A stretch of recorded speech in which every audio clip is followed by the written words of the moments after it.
Cheers. Welcome To Booty. Whiskey. That's right. This is the Halloween special. Yes. This is not a part of our regular programming. Was it special? It was especially aggravating. It was such a Okay, a hot take. Hot take. time. I don't think it's gonna be hot to me, bro. No, I know. I think we're on the same page. I don't like that movie. I didn't like that movie. We are reviewing The Nightmare Before Christmas for Halloween. Classic Tim Burton, 93. Uh-huh. Yeah. Cherished children's musical. Yeah. I really liked it when I was a kid. And I watched it for the first time tonight. Never saw it as a kid somehow. And it is one of those movies that it's a full-blown musical. Yeah. It's just like, there's literally like 10 lines of dialogue that's not saying. And anytime someone's talking, it's to like background, like bum, bum, bum, bum, bum, bum. This is Halloween. This is I Halloween. do think we have to go into Christmas land, and it's always just like rhythmic, and so that never stops. You never get a break from the full musical. No. Which I did not really realize going into this that it was a full-blown musical. I knew it had songs, like a lot of kids' movies have songs. Yeah, sure. But this was just fully a like theater performance, like a musical show. Yes, sadly, I would say. And I wanted to say it was very annoying. The Halloween like style of music, like spooky, like minor keys. Spoken word the whole time. I'm wondering where we should go. Like it's just like so quintessentially Broadway. Yes. It's like the most annoying like high school musical performance from Danny Elfman. Mm-hmm. I like the individual instrumentation to an extent, especially once it started getting a little more cheery. But like you said, the minor keys, you're just kind of feeling sour the whole beginning. Yeah, it's just kind of annoying. Yeah, yeah. And relentless. Very relentless. Yeah. It never stops. I could not wait for that movie to be over. I know, dude. I was watching this movie and feeling impatient. Like, yeah. When is it going to end? I mean, we both started falling asleep. We had to drink coffee to get about halfway through just to make it. Yeah, it was a 77-minute movie. Yeah. It was nothing. So that's a problem for me. Yeah.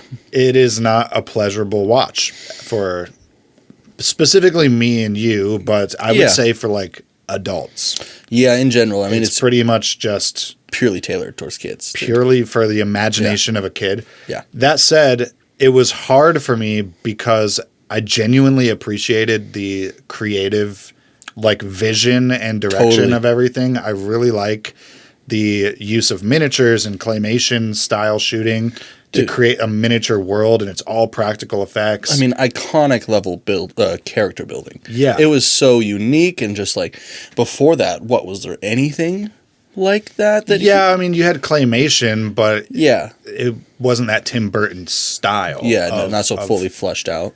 It was more like what's the classic Wallace and Gromit? Yeah, you had stuff like Wallace and Gromit. Yeah. And later on, you'll get a movie like Fantastic Mr. Fox that utilizes the same techniques. Yeah, way better. A much better movie. I'm going to put that on the record. Yes, absolutely. But, I mean, visually, this movie was very creative and cool. I really appreciated the artistic design of everything. And absolutely. Just the vision that was present there. And, Disney and Hollywood in general, like taking a swing on something weird like that. Yeah. It's just commendable. It's awesome. You don't see it nearly enough nowadays. Yeah. It's sweet to see it back then. So I thought that was pretty sweet, but I was feeling very impatient. I wanted the movie to end. I was not really enjoying my time watching it. There are a few things that made me laugh, but mostly I was just suffering through a bunch of like plucky Halloween songs. It was a straight up grudge fest. I know. I'm pretty disappointed overall, I would say. Yeah, not adding up to what you had in your memory as a kid. Not even close. The nostalgia I had from that movie was just like, it's that time of year again. I'm going to put this on, barely pay attention. Every once in a while I'd look and it's fun and, interesting. But oh, Jesus Christ, it was so taxing. Yeah. And we haven't even gotten into any of the core problems. Well, one character does call Jack Skellington Bone Daddy. That's awesome. So that was pretty badass. You guys can start calling us Bone Daddy if you would like. if you want to refer to us as YouTube's Bone Daddy,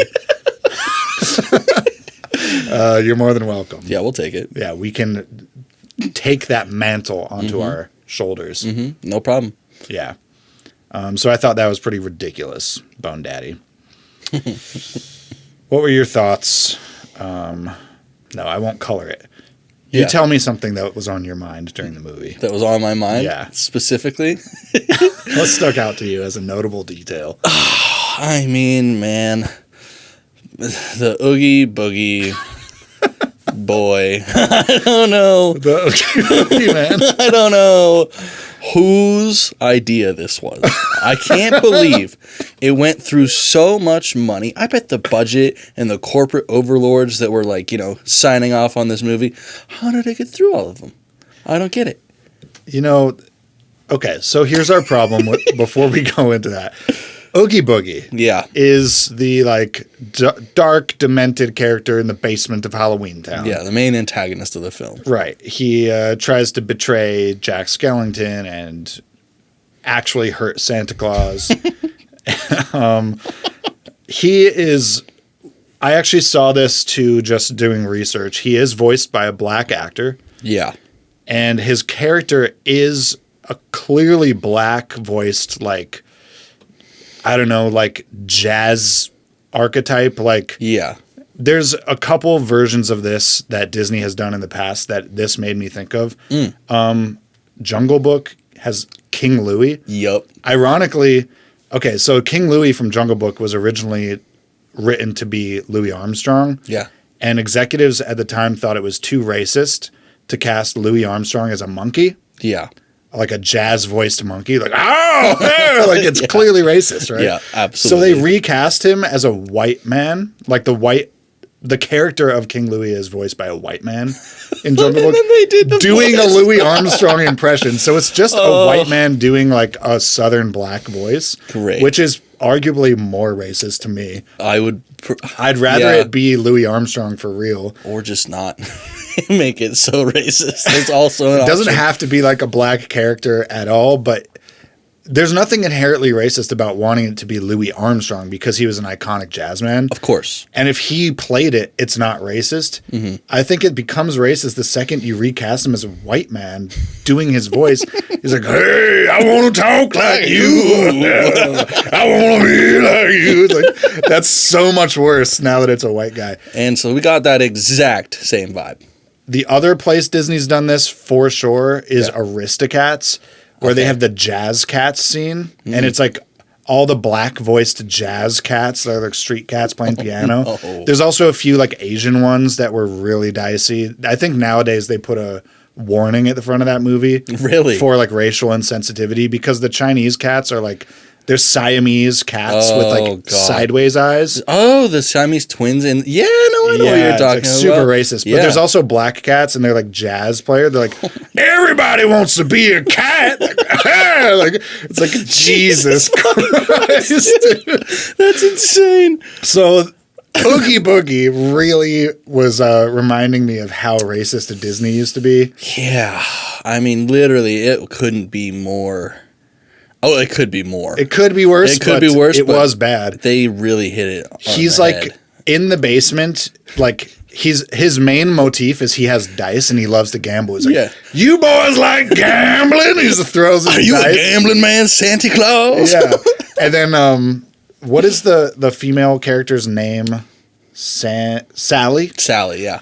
Sally, as like a rescue plan, tries to distract Oogie Boogie with her like voluptuous leg. She takes off her sewn-on leg, puts it through some jail bars. She puts it through the bar, and Oogie Boogie is instantly distracted. He's like, oh! And what's that fine piece of meat over there? Yeah, they're clearly racist towards black people. Dude. Saying they're like, oh, the black man is too horny and like fueled by gambling and jazz. Yeah, jazzy. You gotta keep him locked up in the basement. And he is. I'm Oogie Boogie. Disney keeps me in the basement because I'm problematic. They won't let me above ground because of my gambling addiction and sexual protocols. Oh my God. It's horrible, dude. It really blew me away. that's the interesting thing about seeing this when I was a kid. It's like, never once did I see that. Right. I didn't understand it at all. You know, there was no connections made. But seeing it again as an adult is just jarring. It requires cultural context to understand like the motifs, the gambling, the sexuality, the jazz voice, that like 60s, 70s like black jazz voice. It's like the only black guy on the filmography. Literally, I think he's the only black actor they cast, and they cast him to do this cartoonish black man character. I mean, I guess I'm not surprised he took the role. They probably paid him decently, but like, sure, still, man, it's like it's got to nag on that guy. Oh, absolutely. I mean, I guess, yeah. I mean, I can't really speak for him, obviously, but it would feel gross a little bit, right? Just portraying yourself, like you're using your own voice to be a caricature, to like lampoon like the worst stereotypes about your race. Yeah, that's rough. Yeah, it's tough. We don't support that. Booty Whiskey does not support that. We don't like the racializing of minority characters. Yeah, in order to make good antagonists. He was the bad guy too. Yeah, they didn't even have him as like the lovable sidekick. I know. He's the bad guy. Only bad guy. I love gambling and hurting Santa Claus. Oh God. Yeah, so that was like very distracting to me. Yeah. Took a huge L. I mean, dude, on the racial category for me. I didn't like the whole movie. I don't think. And that's kind of a problem for us. Yeah. I can see how it would be good for a young enough mind. Sure. You have to be old enough to not get genuinely scared by all the Halloween imagery, because there's a lot of like decapitated heads and monsters with sharp teeth. Kind of freaky. The subject matters they're going over too is they're talking about blood. They're talking about chopping them up to pieces, all this stuff. So there's like a sweet spot where you've got to be old enough to not be immediately scared and get nightmares. Yeah. Like at least probably 7 or 8. It's probably, like 8 to 12 is the perfect age range. Eventually you're going to get old enough where you can't sit through these dumbass songs anymore. This is Halloween. Halloween Town, Halloween Town. What is this? What is this? What is this? What is this? It's so fast-paced and annoying. Like, and Danny Elfman's like rhythmic patterns in these songs was like very scattered and uncontinuous. Like the lines would like end on the wrong beat, or like they wouldn't end at the end of this line, and they'd continue to the next like bar, and it just had this very disjointed, like weird, off-putting feeling to it. Absolutely. And like, just why did it have to be why? I don't understand how it's so cherished, really, is what I'm getting right now. I can't I know nostalgia plays a huge factor, and it's like technically it's a really impressive movie, you know, the actual technicality behind especially for the time. For sure. The thing is, I think most people nowadays would not understand, or like it's not easy to explain why it's technically impressive if you don't understand anything about film. Yeah, like absolutely. The process, shooting with miniatures. Because that was 1993. Yeah, I bet it took so long to make that had movie. To be so tedious. Oh, that is thousands of hours. So many, so many individual tiny shots with little shit. Yeah, I wouldn't mind seeing like a behind the scenes of all the sets and the miniature worlds they built, and then see how big the cameras are. Like, are they mini cameras going in, or are they shooting from far away? Probably with wide long shots. Lenses. Yeah. Or the close and wide. Yeah, and cutting. Yeah. I don't know. It just seems very difficult to shoot something like that. Essentially a small diorama stage. How big do you think those miniatures are? Like, you're talking like that? 8 inches. Yeah, okay. I would say the real Jack Skellington was probably like that big. Okay. So then this whole room must have been like the size of their set or something like that. Yeah, and then bigger. Like how are they lighting it to make it? Because there were like natural looking shadows falling off. And directional lighting. So then all the ghosts, were those CGI? Yes, that was definitely early animated. CGI. Yeah. I don't even think it's not CGI. It wouldn't be CGI because that's computer graphics. Just animated in. They just animated it by hand, probably. Weird. All right, so I have a big question for you. What's up? Is this a Christmas movie or a Halloween movie? This is most definitely a Halloween movie. I will have you know, and I have a couple arguments for it to be a Halloween movie. So I was pretty set in my ways, but I'm still teetering, and I think that I'm gonna lean right. I'm gonna lean right being Christmas. All right. Right leaning.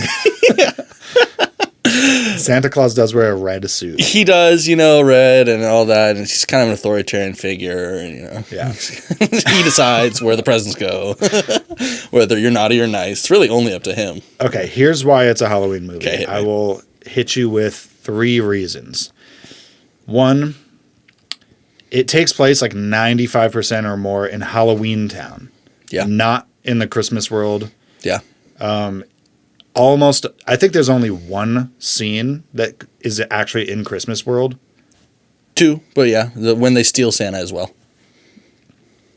I never saw them go into Christmas world. I thought it just cut away. No, yeah, I did once, but yeah. 2 total scenes in this whole movie take place in Christmas Town. Mm-hmm. Everything else is in Halloween Town except for when he goes and botches his Christmas delivery over on top. Yeah. In the real world. That's true. So setting wise, it's a Halloween Town movie at a minimum. Okay. The characters are spooky. The setting is spooky. It's aesthetically essentially 100% Halloween. The studio released this movie on October 30th, 1993. Yes. So they intended for it to be watched as a Halloween special. Mm-hmm. Seasonally speaking, it came out for Halloween. Truth. So that's the studio's doing. Yeah, it's their plan. They know what they've done here. Do they? They know this is a Halloween movie. They know they made a racist character of the Boogie Oogie Man. They know the Oogie Woogie Boogie Jazz Man is a problem, so they can't have him in the Christmas season. Totally. And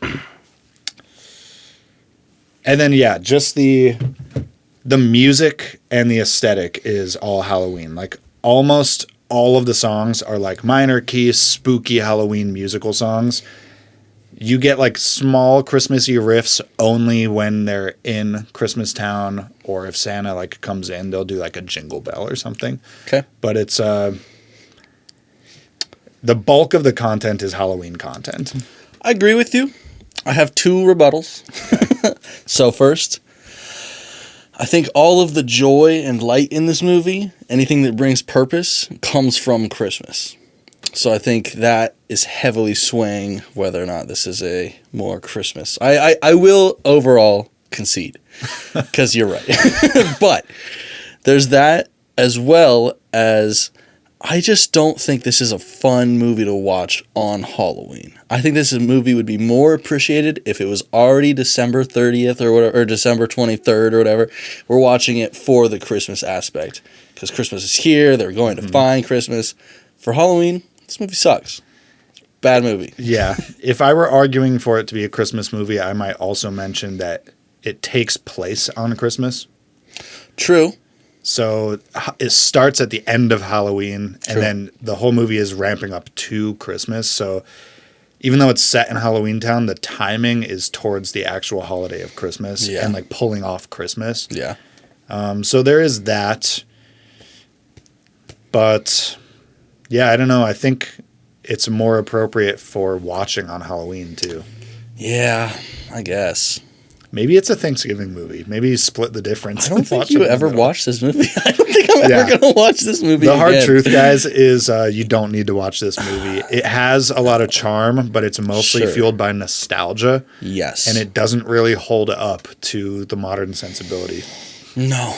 I mean, it was really just a boring snooze fest for the most part. Yeah. If you're a 10-year-old, 9-year-old kid or something, sure. Yeah, that sounds great. Yeah, it's probably still a good time. But I didn't like it. No, neither did I. I would give it a 0 to 10 on the Cage scale. Nick Cage wasn't even in it, so that's a huge problem. I just don't even see what the point of any movie is that doesn't have Nick Cage, really. Yeah. What are they doing? They leave a lot on the table when they don't pick up the Cage feature. Oh, fuck me up, dude. Okay, so I had thoughts about this, but I want to ask you, what do you think the message of this movie is? I don't like self-acceptance. I don't know. Mm-hmm. Finding having the ability to find joy in your life, even if it is mundane and repetitive, perhaps, is an underlying thing. Right. At least for Jack Skellington as like the character. Because his main problem at the beginning of the movie is he's bored with the repetitious Halloween cycle he's in. Yeah, absolutely. He says he has an emptiness. Yeah. And he wants to be happy, and then he discovers Christmas Land, and he feels joy again and whimsy, and he's like, I've got to have this. And he latches to the feeling, and then almost ruins Christmas by immediately pursuing it sort of selfishly. Mm-hmm. And it's only saved when he like gives up the reins, so to speak, gives and it like to lets Sandy. Santa do his thing, and Santa can fix Christmas. Yeah. So definitely, like, there's some element of selfishness versus doing things for the right reasons. Yeah, definitely. But I think the big picture message was just self-acceptance, and like essentially it's just that the grass is not greener on the other side. Yeah, learn, you got to learn to be happy with what you have. Yeah. There's a lot to be happy about in whatever world you occupy. Mm-hmm. And if you're always looking over your neighbor's fence and you're jealous and you're bored, it's fucking torture. It's going to lead you to more unhappiness and problems as you get into the wrong lane. It's kind of a stay in your lane movie. Stay in your lane. Yeah. Yeah, it's just fucking portrayed through that garbage fest. Shit fest. This is Tim Burton's worst movie. I mean, I can't think of a worse one that he's made. I love Charlie and the Chocolate Factory. I love the Willy Wonka. Yeah, Big Fish is good. Fucking, what else has he even done? He did that Corpse Bride. Is that Tim Burton? No. Is it? I don't know. The snakes in Tim Burton look a lot like the snake we just saw. They look like the like worms, a lot. The worms. worms, dude. Yeah. We should look it up. Probably. But in booty whiskey style. We won't. Yeah, no way. I already went out of my way to get pumpkins. We're not looking something Look up. how fall this looks. It's great. Yeah, I'm going to look up the IMDb listing for Tim Burton. Yeah. Because I want to see where this movie is in the trajectory of his career. Yeah, please. 1993 is a long time ago, and I don't know how long he's been making movies. Is this... Yeah, I mean, this really could be one of the first ones that he popped off with. Oh, Edward Scissorhands. Oh, that's such a good was movie. 1990. Really? Yeah. That's crazy. He produced that. I think a lot of these he doesn't actually direct. He's a producer. It's a vision guy. Yeah, so the way it looks, the way it feels is coming from him. And he does work on the screenplays. Yeah. But he usually works on it with someone else. But yeah, here's his producer. Yeah, he doesn't have any directing credits. Oh, no, he does. His producer credits are first. Gotcha. They're listed first.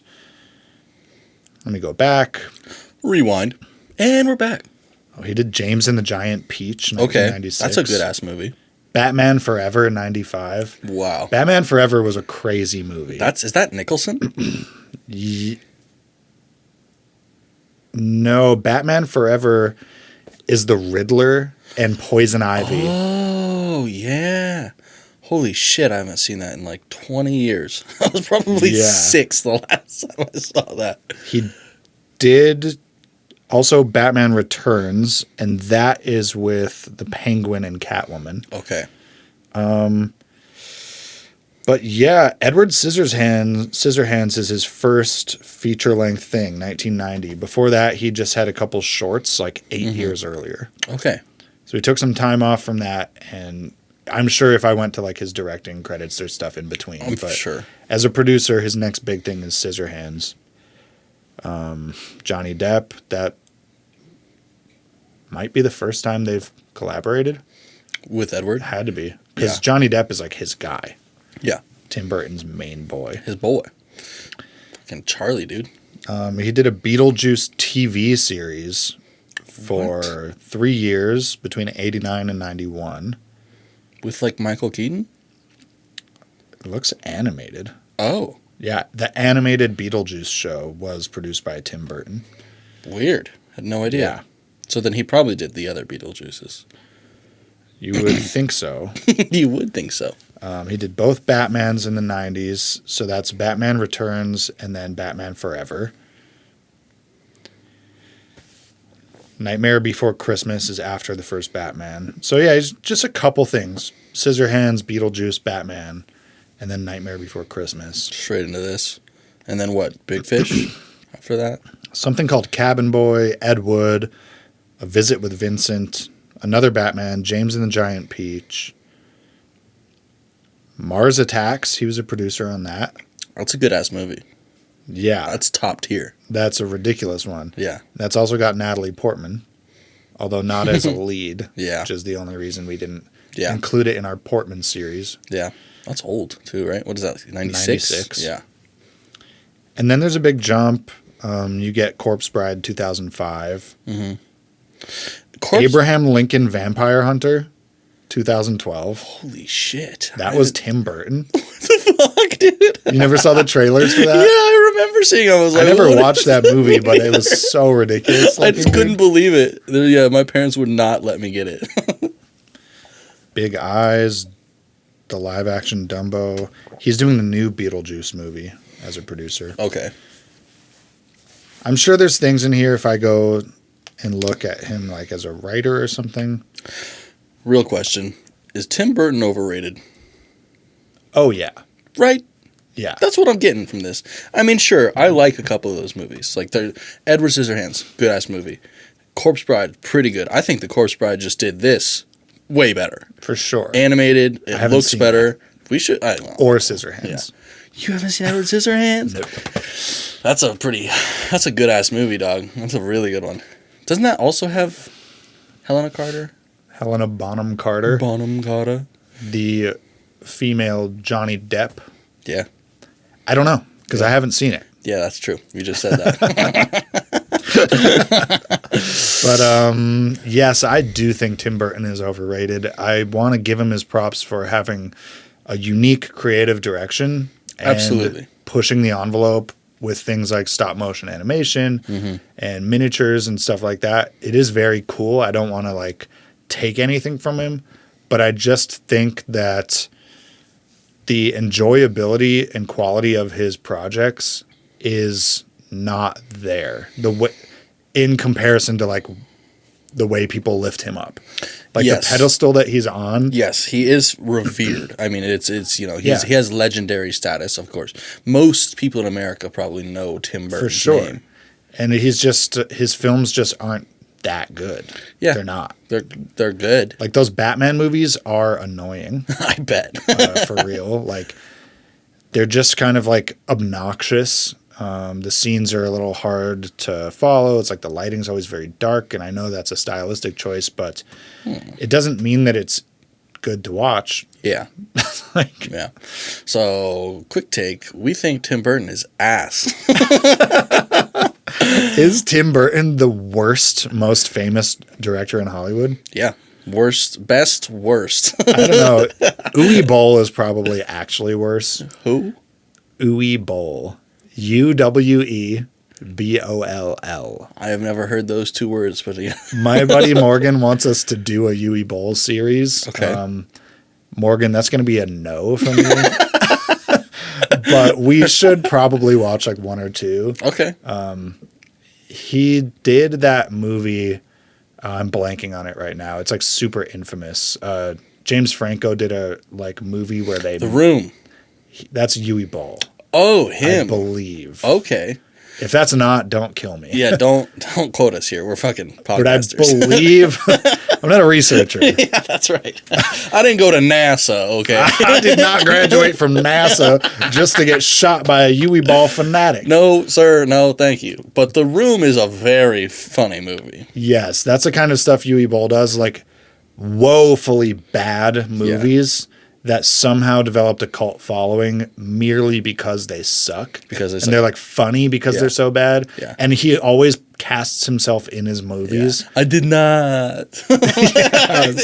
Yeah. He might be worse than Tim Burton, but it's Uwe Boll, Tim Burton. That's crazy to say. Get fucked, dude. Well, I'll say anything for the clicks. Oh, yeah. I'll take the bribes. That's right. I'll take the bribes. Booty bang, boom up. Oh, God. We can cut that out. Don't worry. Yeah, that's fine.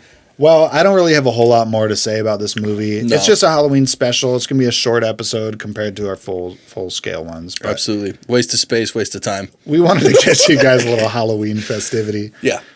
Planning on doing one for Thanksgiving and Christmas too. Goddamn right. Yeah. They might be more intriguing too, so they might last full hours. Who knows? And I guess this is probably a good place to mention that obviously we are doing video now. Video. You can see us. Yeah, for real. This is a new development. We did our whole first Nicolas Cage season audio only, as listeners will know. Yeah, it was good training for us. Yeah, it was good because it was our first time attempting to podcast. Totally. We got a lot of chops from doing that, mic control, stuff like that. Yeah. But now we're introducing another element, and it should be good. Yeah. Video, more to relate to, more to see. You can see us interacting better. Yeah, you can admire our physical features. You can see our pumpkins. Fawn over the fact that we have pumpkins. Pumpkins and beer. Booty whiskey. You were telling me that you hate Danny Elfman and think he's really dumb. I think it is preposterous that Danny Elfman, who soundtracked and composed all the music for this movie, also sung all of the parts for Jack Skellington himself. It seems very self-indulgent.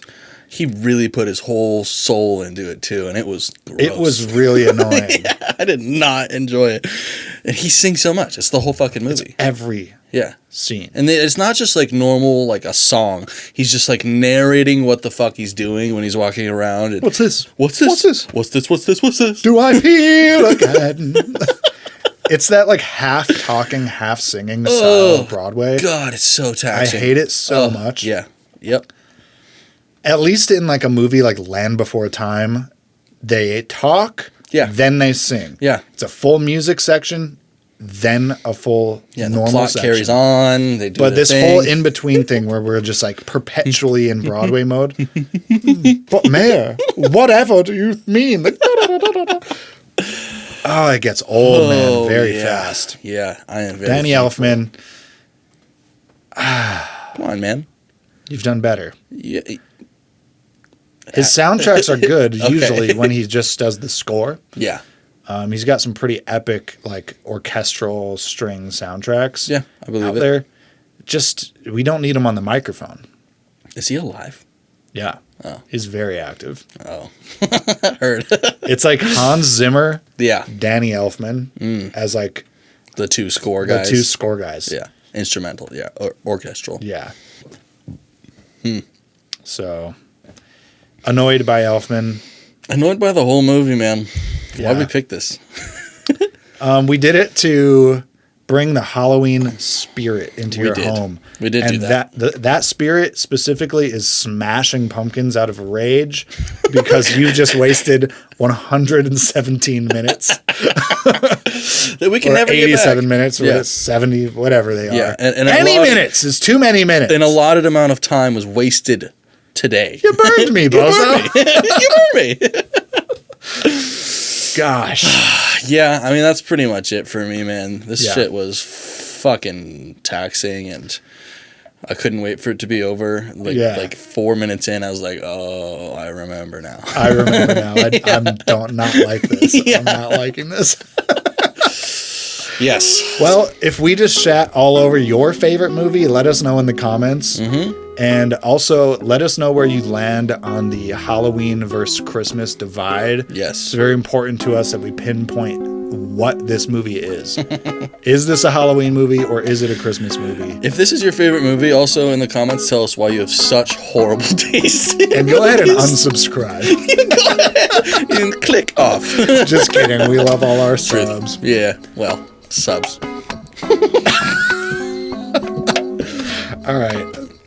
I'm out. Yeah, booty whiskey out. Booty whiskey out. Peace.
good for children? Or are they bad for everyone? Terrible, sometimes good, mostly bad. This is Tim Burton. What is this? What is this? This is Halloween Town. This is why your movie sucks. This is why, this is why. What is this? Who are you? My name is Danny Elfman. I am why your movie sucks. Fire me, never hire me. Why was this? Why was this? Why was this ever made? Just because you use a lot of practical effects. Miniatures will save you from sucking dicks. Halloween music annoys me to my core. Oh God, why, you self-indulgent whore.